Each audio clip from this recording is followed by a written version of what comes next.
As of right now, Dodgers just won the World Series, so congrats to them. Start the party, Los Angeles! Your Dodgers have won the World Series!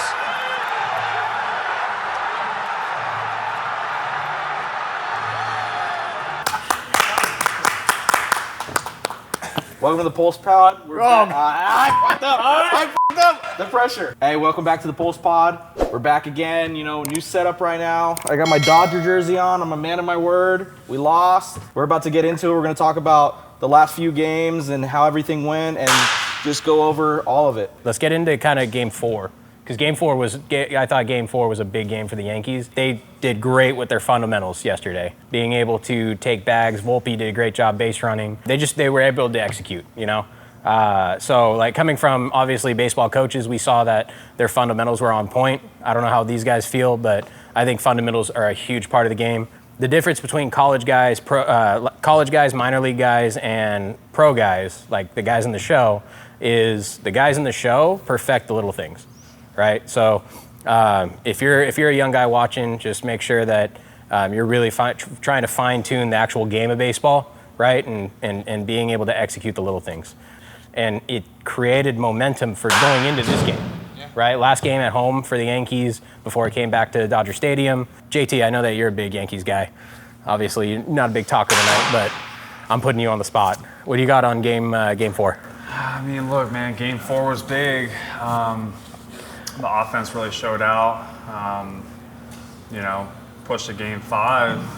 We just kind of ran out of juice a little bit. I thought there were some things that could have gone better in Game 5. But, I mean, ultimately, man, like, the Dodgers were the better team, and they kind of handed it to us. Down 3-0 in a series, it's going to be tough to come back. I think the momentum for the Yankees started in that Game 3 series when Verdugo hit that ninth inning bomb. Yeah. Still, they're obviously losing. They ended up losing that game. Yeah. But the fact that they weren't hitting all day, they weren't seeing pitches well all night, and then Verdugo goes and puts a 2-run bomb into right field. And it carried over to the next day. Let's just talk about his at-bats in general. Dude, he had a great at-bat. I think it was the 7th or 8th inning, and Verdugo put up like a 12 or 13 pitch at-bat. Like that was insane. I think it ended up, well, to start the inning, Volpe took second base on a routine base hit. Having aggressive base running, and like he was thrown out. He was by far out, but baseball gods, gods let him have second base. Well, it's Gavin Lux not putting the throw on the money. Well, yeah, that's true. Well, the throw was actually pretty good.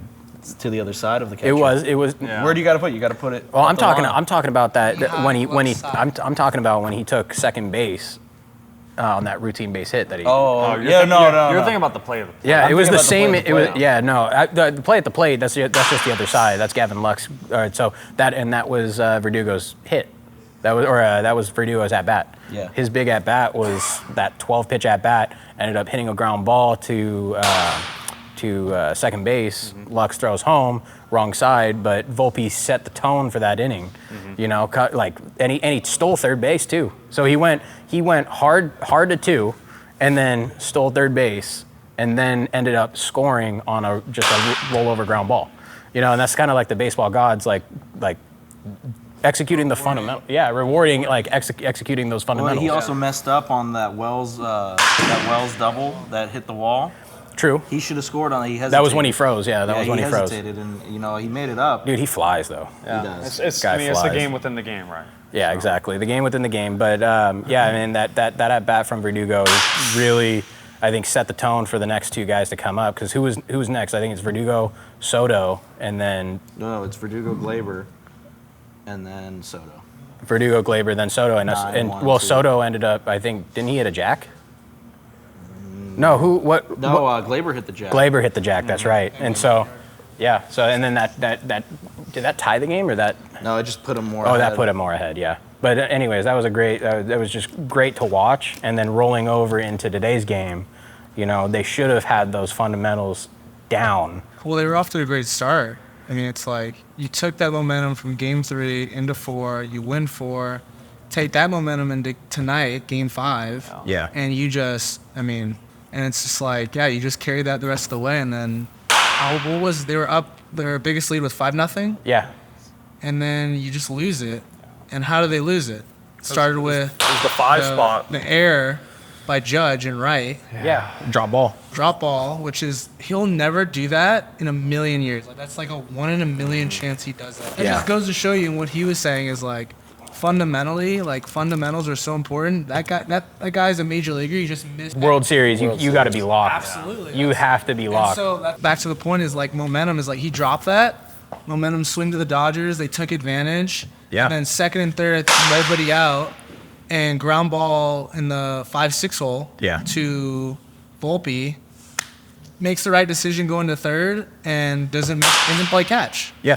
And now everybody's safe with nobody out. Yeah. And I mean, thank God they didn't score all 3 runs. But I mean, you scored.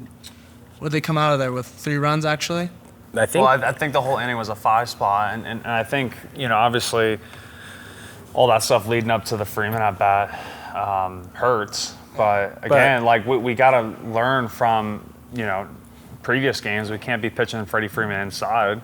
Yeah, no, Too elite. dude, you got like I don't know what they were thinking, but to throw Freddie Freeman inside The series. constantly, Yeah. oh, like after game one, that it should have been figured out, man.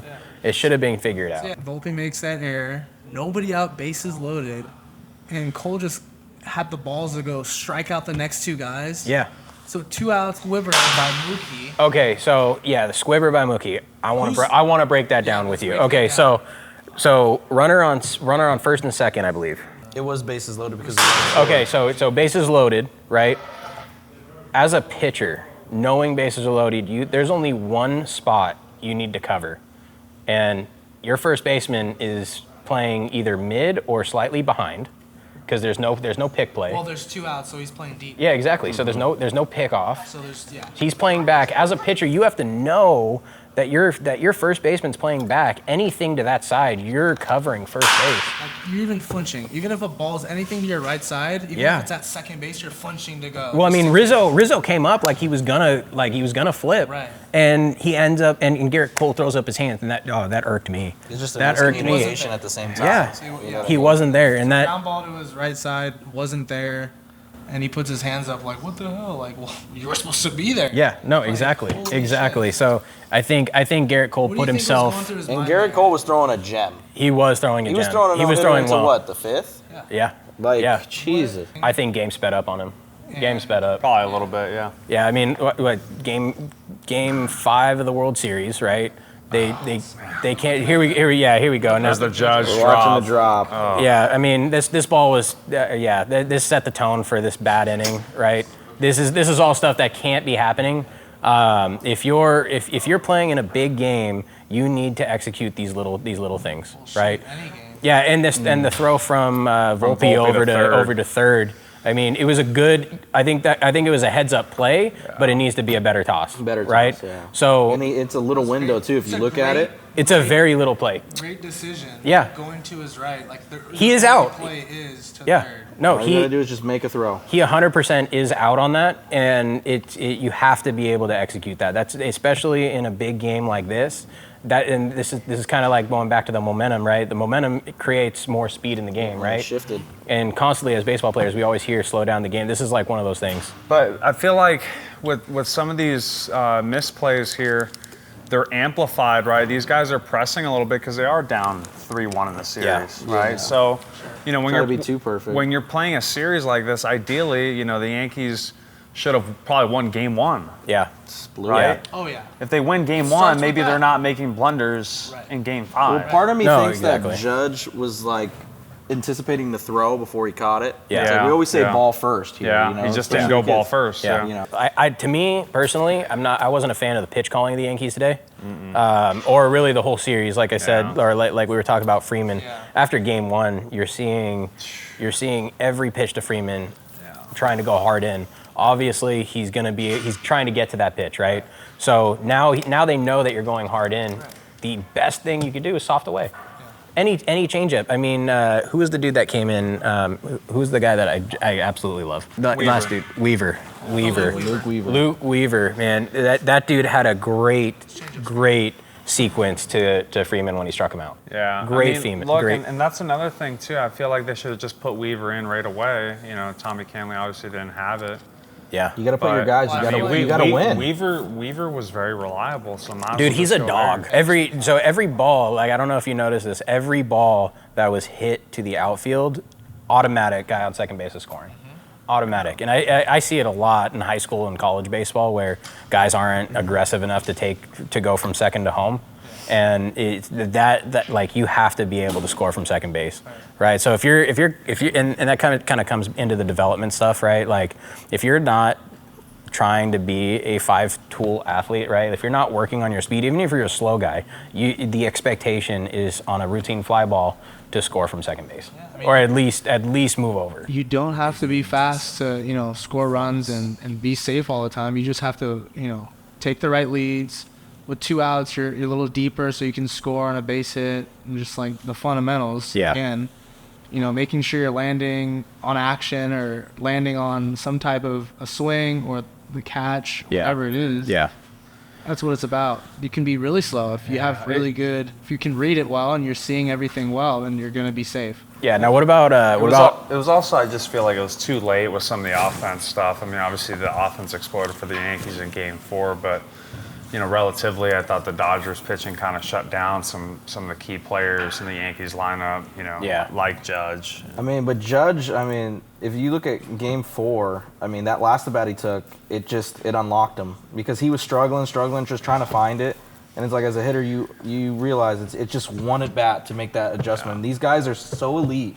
Yeah. That it just it's not even between at bats, it's between pitches. But that's why it hurts losing Game 1, right? Because now you're in a hole and you're pressing. Your back's against the wall. Yeah. That's why Game 1, of any series, whether it's a best of 5 or a best of 7, Game 1 is so crucial. And that happens even at the college level. With regionals and super regionals in the in the College World Series. Game 1 is so big. Yeah. Because it sets the tempo for the rest of it, Yeah, no, absolutely. Makes you breathe a little bit. I noticed that Yankees pitchers today especially were going up in the zone a lot. Now, I get why the Dodgers are doing it. Yankees guys, they're known to really dip and drive, right? Like, especially Judge with, what's the guy's?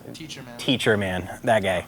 I don't know much about him. Sure, he probably knows his stuff, but that kind of leaves, especially a guy with ride on his fastball. Dropping down like that, he's not going to be able to get to that pitch. Yeah, you're swinging uphill essentially.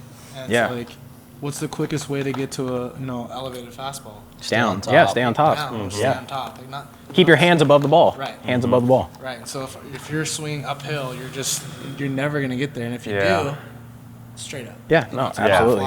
It's a fly ball. Absolutely. Freeman's swing, though. Freeman has a beautiful left-handed swing, right? Because he can get to the fastball inside, but everything is away. He stays inside every pitch. Yeah. Every pitch. Even Every if it's pitch. 98 Garrett Cole fastball busted on the hands. He's just Yeah, stays inside. and the thing is, like, he's able to keep his hands above the ball, and that's like the biggest thing that I don't believe in with the teacher man stuff, right? Is like you drop the barrel, your hands drop below the ball, and now you're swinging up. Yeah, especially with elite velo, it's going to be hard to catch up. Oh, it's tough. It's difficult. You know who I thought was pretty good, and you'll probably appreciate this little throwback. I thought Vernon Wells used to be pretty good with hitting the high pitch. Vernon Wells. You remember Vernon Wells? Was he a big downhill swing guy?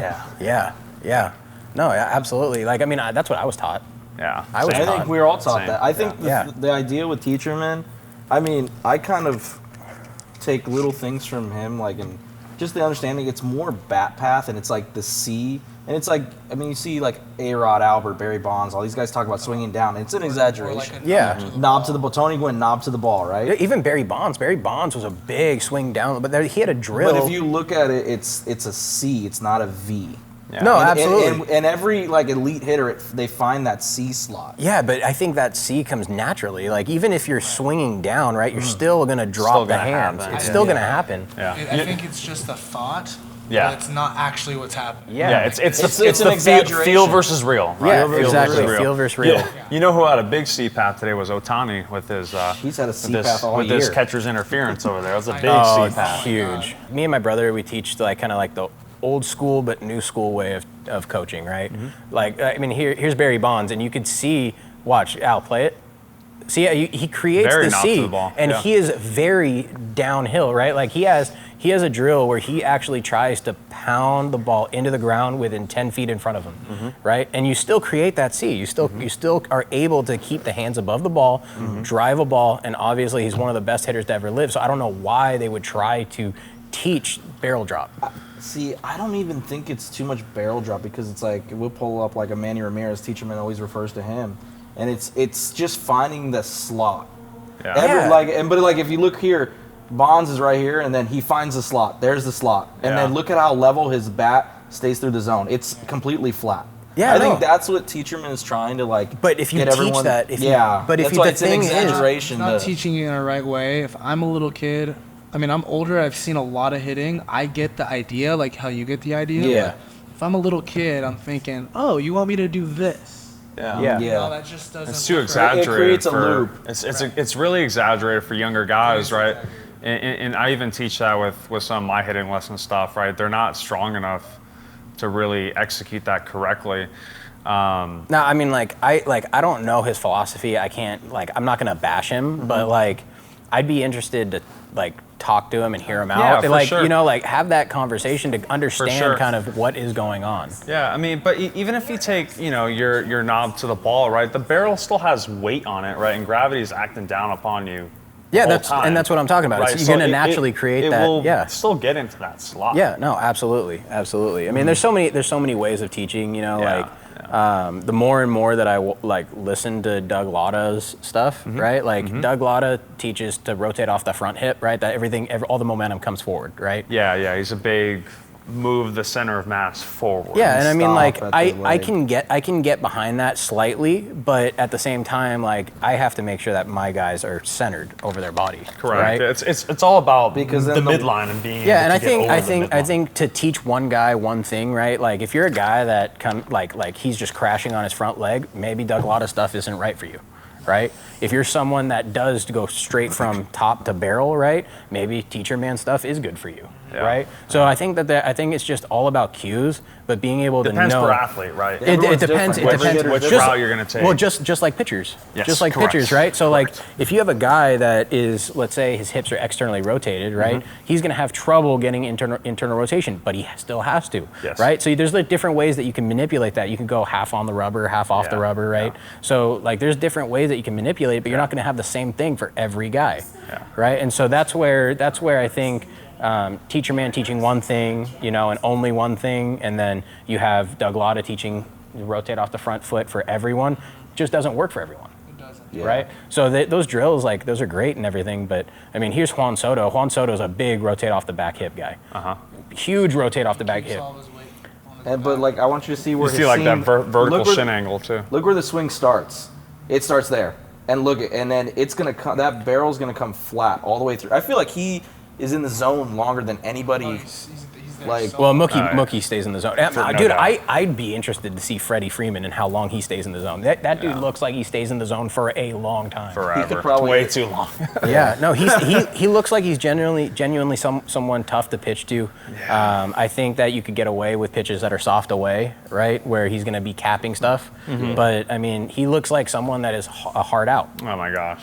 He looks like, but he covers it line to line, dude. He'll hit. no, you, he does. He'll hit it away. He does. And you know know what? That comes back to kind of like that old school philosophy of driving everything line drives for him the right center or left center gap. Yeah, I mean he does that in his batting practice, right? He hits ground balls to shortstop. Yeah. He does that. Yeah, and that's kind of why, me and Alex, I know that Alex teaches kind of more more knob to the ball, kind of that downward The approach. Tony Gwynn approach. Yeah, It's like- and dude, there's a reason why those hitters back in the day were hitting Average. hitting for average, Oh, yeah. more consistent barrels. It made the game, in my opinion, more exciting than seeing the once in a lifetime home run. Yeah, I agree. Everyone's And- so worried about metrics, like with the launch angles, the exit velo, and it's like, well, we want to see guys bat 330 again.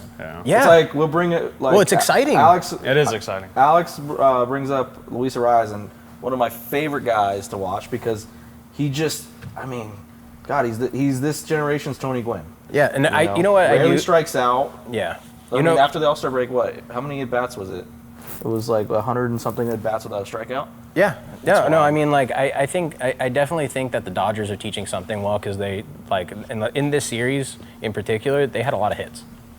They did. They had a lot of hits, a lot of guys going 1 for 2, 2 for 4, you know, like they forced the Yankees to make plays. And guess what? The Yankees didn't make plays and the Dodgers ended up winning. Yeah. I mean, and that's what it comes down to. They put the pressure on them, man. And that's all it is like, especially in huge games where you know that the game's going to speed up on everyone. You know, it's going to speed up on the hitter. It's going to speed up on the pitcher. Your job is just put the ball in play to force errors, right? The more balls you hit, the more success you're gonna have.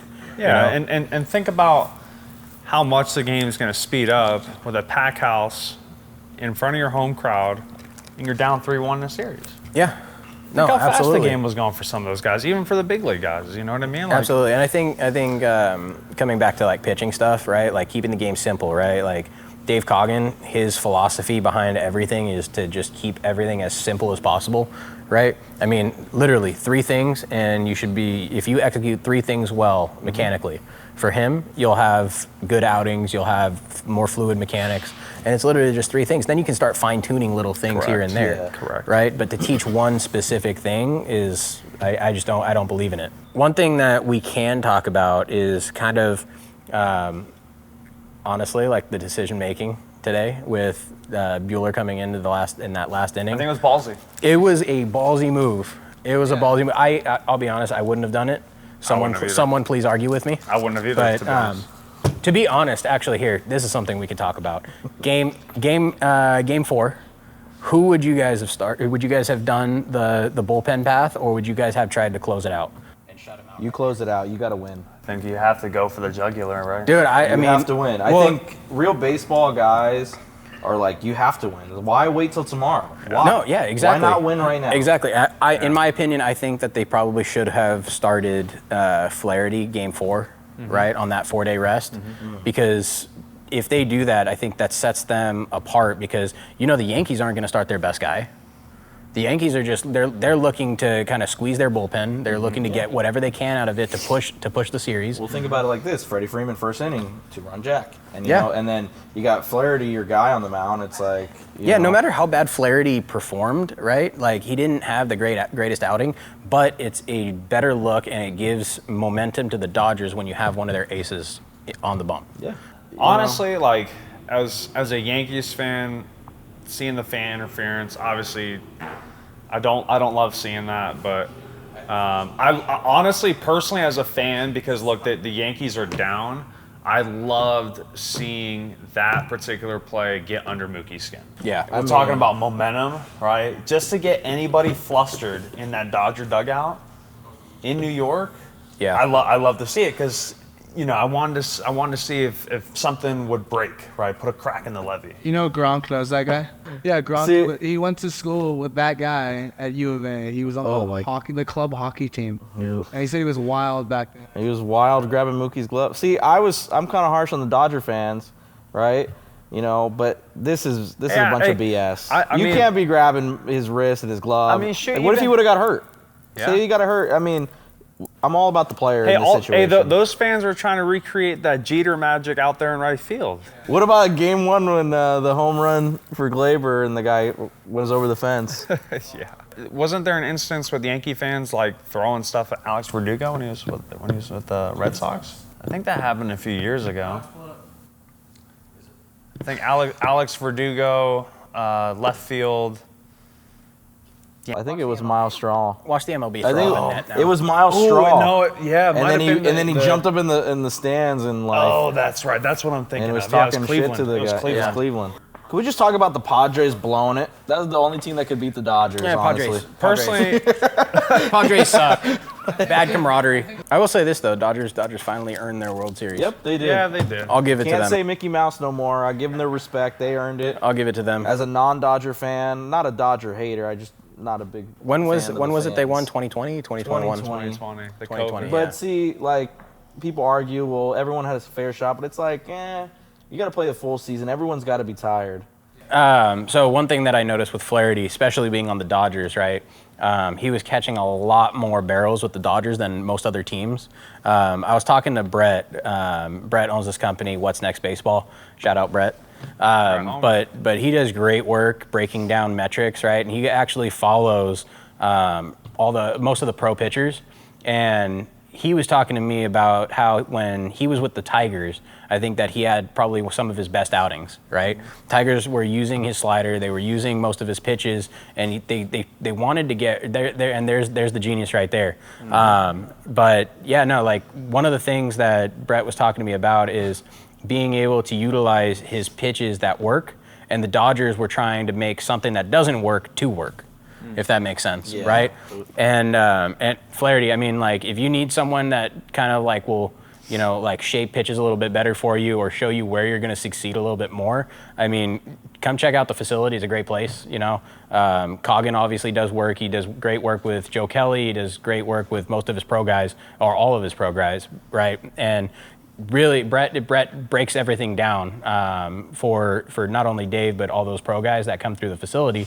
And he's able to kind of show you where you're going to succeed, what you've been doing in your past, how you should be moving forward, or what your philosophy should be.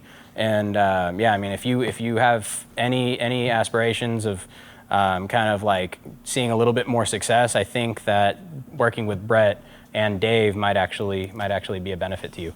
Also, it would be cool to have you back in the Valley. Oh yeah, I mean Valley Boy, you know, Not too far from your hometown. Yeah, I don't know if you remembered me, but I mean I played with you a little bit, but you could always come, sit, chat, you know, be on the pod. That'd be awesome. We're not getting any calls back from Trevor Bauer. Yeah, no calls back yet, but yeah, Flaherty, if you want to come out, that'd be awesome, you know. To kind of be around you and kind of hear what it's like to play in the World Series. You know, obviously huge moment. It didn't go great for you, but I mean, dude, like, you're a stud, so I'd love to kind of pick your brain. Great in game one, you know. You gotta give him that. And no, he did.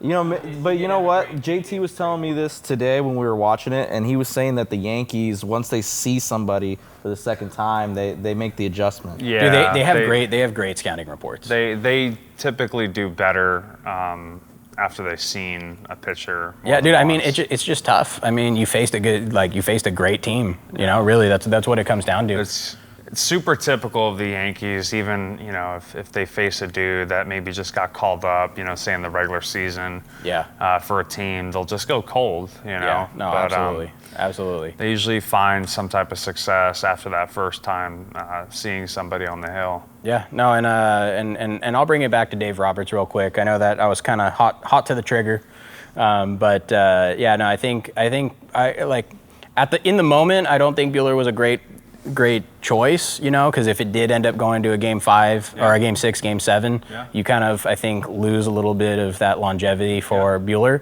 But I mean, dude, it worked out great. So yeah, tip my cap to you. Sorry to cut you short. What about Tim Hill? Tim Hill went to LA Mission College right up the road for a semester, I believe, before transferring to Palomar. Okay. Pitching for the Yankees, that lefty. Yeah. Funky slot. Yeah. When I was actually playing at Mission, he came back to throw a bullpen. Wait, Luke Hill, the lefty that the Tim Hill. Tim Hill, okay, he's not the lefty side armor, is he? Lefty side armor. Oh, dude, that dude's a stud. The 150 something pitches fastballs in a row. Yeah. Dude, that guy is an animal. Yeah, they should have brought in game 1 instead of Nestor. We love you, Nestor. Yeah. Love the mustache. He's from. Okay, yeah, we can talk about Nestor now. Nestor gave up the grand slam on Nestor. Freddie. What were you doing throwing a fastball just you went back-to-back fastballs inside. What do you guys think was the thought process there? It was back-to-back fastballs inside. Maybe try to just beat him early, you know. But I mean, he's so elite of a hitter, you know. It's just you're not going to beat him. You're just not going to beat him. But hey, if that happens, like, we have to make sure, like, all right, like, Freddie is ready for the fastballs inside the series. Like, maybe, like, let's learn from that. Yeah, the guy's hot, man. Just throw him. They didn't learn the whole series. They didn't learn the whole series. Apparently not with Freddie. Scripted. Yeah. It was scripted. But that's all he needed to win his first ring. Yeah, like the NFL. I mean, shoot, even Luke Weaver threw, I threw Freddie, I believe, to punch him out and an 89 mile per hour changeup down and out. Like that's what Cole should have done. Yeah. Against Freddie earlier in the. That's what they should game. have. That's what they should have been doing games 3, 4, and 5. Exactly. You know, like when you have a guy that's that hot, 4 home runs in 4 games in the World Series. Let's maybe pitch around him. Let's throw something soft around him. You know, that's not the time to try to compete with a fastball. I mean, right field, the Yankees Stadium is 314. Yeah, it's like, short porch. You know, we're really taking a gamble on that. You know. Hey, this is the first Grand Slam walk-off in World Series history. Dude, huge moment. Huge moment. And it's a Dodger moment. It'll live forever. Yeah, I mean, it's like Kirk Gibson. If I was Freddie, because Freddie was injured, remember his ankle? Yeah. And I would have Kirk Gibsoned it around. Oh, dude, I would have too. No, absolutely. It's the same situation. It's like game 1. Obviously, you're trying to find the out. Tempo. Well, yeah, but what I'm saying more from a pitching perspective, right? Yeah. Like you're trying to figure out how your guys are going to succeed. So, game 1, like throwing a fastball in. I mean, I don't know if it's a bad or a good call, right? Because you're trying to feel it out. You still have 6 more games to play. Yeah. But to keep doing that in the series, they should have won this game. They blew it. They blew it. No, they absolutely did. But and they blew it tonight too. Huge. Yeah, honestly, I thought the World Series was pretty good though. I think if Yankees win tonight, now the Dodgers have to think about that plane ride home and worry about making sure they don't lose at home. Yeah, but you have that home field advantage. Having like fans there, like knowing that like they're not going to boo you, right? They're always going to have your back. They're always going to cheer for you, right? And so having that is a constant confidence booster, right? Like I buy into, you know, like momentum just from the fans, right? You know, like it's the energy. It's literally everything. Yeah, so I think if the Dodgers came back, I think they may have won it. Me personally, I had a feeling it was just if the Yankees did come back here to LA, that the Yankees would have won it. But I just don't.